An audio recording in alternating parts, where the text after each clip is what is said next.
तमाम तर तस्दीक के बाद हमने स्कूल इंतजामिया से बात करने की कोशिश की, लेकिन वो खुद को ऐसे छुपाने लगे जैसे कोई एहतजाबी इदारे से छुपता है। आधे घंटे का तवील इंतजार हुआ बेकार।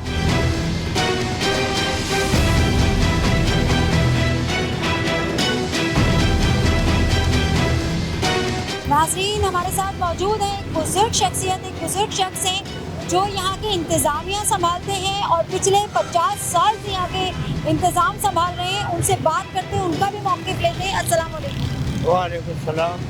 चाचा कितने साल से? 50 साल से आप 50 साल से इधर देख रेख करते हैं कब्रिस्तान? इधर देखभाल करते हैं, सफाई वफाई सब करते हैं। बाकी अभी मेरे को इन लोगों ने निकाला है और अभी इंशाल्लाह फिर बहाल हो जाऊंगा और कोशिश कर रहा हूँ मैं, क्योंकि मैं रिश्वत देता नहीं हूँ किसी को। ये सब लोग रिश्वत लेते हैं।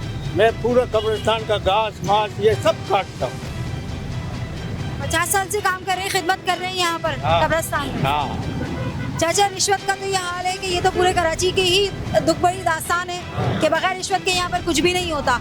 आप मुझे ये बताइए कि ये हमने देखा और अंदर जाके तमाम शवाहिद इकट्ठे किए, यहाँ पर स्कूल की दीवार कब्रिस्तान के अंदर आई हुई है और उस पर क्लासें बनी हुई है। ये कितने अरसे से हुआ हुआ है? ये स्कूल वालों ने कब से घेरी हुई है कब्रिस्तान की ये ज़मीन? और वहाँ पर जो मौजूद कब्रें थी उनको मस्मार कर दिया है? वो बिल्कुल अंदर कर दिया इन लोगों ने, सब बंद कर दिया। नहीं, वहाँ पे मौजूद कब्रों को तो मस्मार ही कर दिया गया, वहाँ पे क्लासरूम बना दिए। मिसमार कर दिया, वो सब मिसमार कर दिया इन लोगों ने। अच्छा, कहाँ से आए, कहाँ रहते हैं आप ऐसे? मैं ग्रीन जोन में लेता हूँ, आसिफ स्कूल के पास।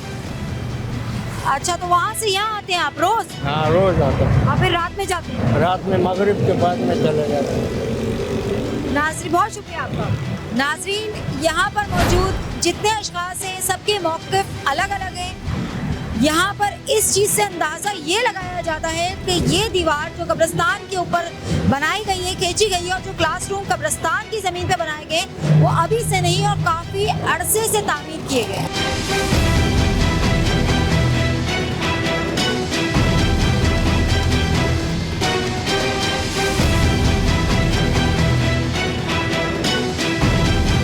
कब्रिस्तान में मौजूद तमाम शवाहिद आवाम के सामने रखने के बाद अब हम मौजूद हैं कराची पब्लिक स्कूल के इंतज़ामिया के पास और मालूम करते हैं अब उनका मौक़िफ़। अरशद साहब ने हमारे दफ्तर आकर दस्तावेज़ात दिखाए जिसमें कब्रिस्तान का नक्शा और मुख्तियार कार की रिपोर्ट ये साबित कर रही थी कि स्कूल नक्शे में मौजूद है ही नहीं, तो ये बिल्डिंग कैसे बनी? नाज़रीन, गौहर साहब जिन्होंने वहाँ पर कुछ तमाम बैनर्स आवेज़ा किए हुए थे, जब हमने उनसे उनका मौक़िफ़ लिया तो उन्होंने बताया कि उन्होंने वहाँ पे इलाका मकीन से मालूम किया कि वहाँ पर मौजूद कब्रें जो पहले कुछ अरसे पहले मौजूद थी और अब वो वहाँ पर मौजूद नहीं हैं, वो कहाँ गई। इलाका वकील ने बताया कि वहाँ पर एक अरशद साहब होते हैं जिन्होंने वहाँ पर एक केस भी दायर किया हुआ है। हमने अरशद सिद्दीकी साहब से रब्ता किया और हम उनसे मौक़िफ़ लेते हैं कि उन्होंने केस क्यों दायर किया। अस्सलाम वालेकुम अरशद साहब। वालेकुम सलाम रहमतुल्लाहि व बरकातुहू। अरशद साहब, आप हमें बताइए कि जो है वो ये माजरा क्या है, ये पूरा माजरा क्या है और आपने केस क्यों दायर किया? इन्ना लिल्लाहि व इन्ना इलैहि राजिऊन। क्योंकि मैंने अदालत को ऊपर समझा और मैं अदालत में गया और अदालत से मैंने रिजू करने के बाद मैंने ये केस दायर किया। उसकी वजह यह है कि इसमें हमारे आबा अजदाद की कब्रें भी हैं और लोगों की भी कब्रें हैं, ठीक है ना। ये बेसिकली हमने मीडिया से या कहीं रोड पे एहतजाज इसलिए नहीं किया कि ये रिलीजियस कंट्रोवर्सी हो जाएगी। हम अदालत का सहारा लेंगे, हम कानूनी चाराजोई करेंगे जो एक कायदा है। फिर हमने मुफ्तियाने इकराम से भी रब्ते किए और उनसे फतवे लिए। तो फिर उनसे जब हमारी बातचीत हुई तो उन्होंने कहा कि अगर ये निगोशिएट वो रब्ता नहीं करते हैं तो फिर आप अदालत से रुजू कीजिएगा। माजरा क्या है अरशद साहब वहाँ पर? माजरा ये है कि इन्होंने कब्रिस्तान के अंदर अपनी जगह घेरी और उसके ऊपर स्कूल बना दिया। उसके बाद फिर ये एक अरसा दरास्ता के एक स्कूल चलाते रहे। फिर उन्होंने मस्जिद इसको एक्सटेंड कर दिया। यानी कि तकरीबन वो जो स्कूल की ज़मीन है वो कब्रिस्तान की ज़मीन है, मतलब मस्जिद कब्रिस्तान की ज़मीन। अदालत जी के इसके अंदर कोई शक की बात नहीं है कि ऐसा नहीं है। ऐसा यही है कि इन्होंने कब्रिस्तान की ज़मीन के ऊपर कब्जा किया था, इसके ऊपर स्कूल तामीर किया था कब्रों को शहीद किया गया, मज़ार शरीफ को शहीद किया गया, मस्मार किया गया। इसके अलावा इन्होंने मजीद ये करा कि जो कर दिया सो कर दिया, उसके बाद मजीद इन्होंने एक्सटेंड करा, मजीद एक्सटेंड बस सभी ले ली। मजीद ली, और उसको बाकायदा उसके अंदर से हमारे अबोजात के जो ढांचे वगैरह जो थे, हड्डियाँ जो थी, वो भी कहीं गायब हो गई। वो हमसे रब्ता ही नहीं करते। हमने वो कभी इंतहा से ज़्यादा इस जदीद दौर के अंदर इतना बड़ा साना हो गया, इतनी बड़ी बातें हो गई, मगर किसी ने इस तरफ तवज्जो नहीं दी। जाहिर सी बात है, जो लवाहिकीन हैं, जिनके मरूमीन वहाँ पर मदफून है, दफन हुए हुए हैं, उनके लिए ये बहुत बड़ा सानी है। उनके लिए ये बड़ी तकलीफ दे बात है कि जब वो अपने मरूमीन की कब्र पर आई तो उनकी कब्र ही मौजूद ना हो वहाँ पर। तो आपने हाई कोर्ट में किस तरह किया? जी, मैं सुप्रीम कोर्ट से लेके आऊँ, वहाँ पे मैंने नोटिस, जी हाँ, मैं वहाँ पे मैं जो हूँ, मैंने जो है नोटिस करवा दिए इनके खिलाफ। हम कानून के दायरे में रह के सारे काम करना चाहते हैं, कोई ऐसे नहीं काम करने चाहते जिससे एक कोई रिलीजियस कंट्रोवर्सी पैदा हो। एक खास कम्युनिटी के खिलाफ भी कोई किसी किस्म है। देखिए हम तो ये चाहते हैं कि जैसे जो आमिर भाई जान जो हैं, आमिर भाई साहब जो हैं, वो बोरी कम्युनिटी से रिलेटेड है, ठीक है ना।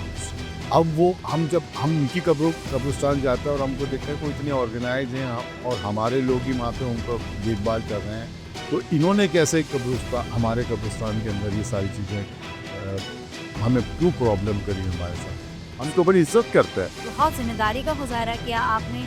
और जैसे कि आप जानते हैं कि प्राइवेट स्कूल के नाम पर बच्चों से, उनके वालिदैन से मोटी रकम वसूल करते हैं। देखिए ये सारी चीज़ें जो है ना, मैंने सब कोर्ट के अंदर जमा कराया हुआ है, और ये इनका ये कब्रिस्तान का इशू नहीं है, इनके पास और भी इन्होंने चीज़ों पे कब्जा किया हुआ है, वो हमने अदालत में जमा कराया हुआ है, सुप्रीम कोर्ट के अंदर जमा कराया है। इंशाअल्लाह बहुत जल्द प्रोसीडिंग का सिलसिला शुरू होगा। अर्शद साहब, वहाँ पर जो हालात हमने देखे, आवाम की भी पेश नज़र हैं, आवाम को भी हमने तमाम शवाहिद दिखाए। वहाँ पर कब्रों की जो मौजूद कब्रें हैं, जिनको मस्मार कर दिया गया, वो तो एक अलग बात है, लेकिन जो कब्रें मौजूद हैं उनकी भी बहुत बेहुरमती की जा रही है। बच्चे हैं, मासूम हैं, बच्चों को क्या पता, लेकिन बच्चों वहाँ पर हमारे सामने बच्चे जो है वो जो चीज़ खा रहे थे, लंच टाइम था जो भी था, तो उनके रैपर्स गिर रहे थे, कब्रों के ऊपर गिर रहे थे, वहीं पर नाला बह रहा था। तो ये तो कब्रों की बेहुरमती है, जो कब्रें मौजूद हैं उनकी।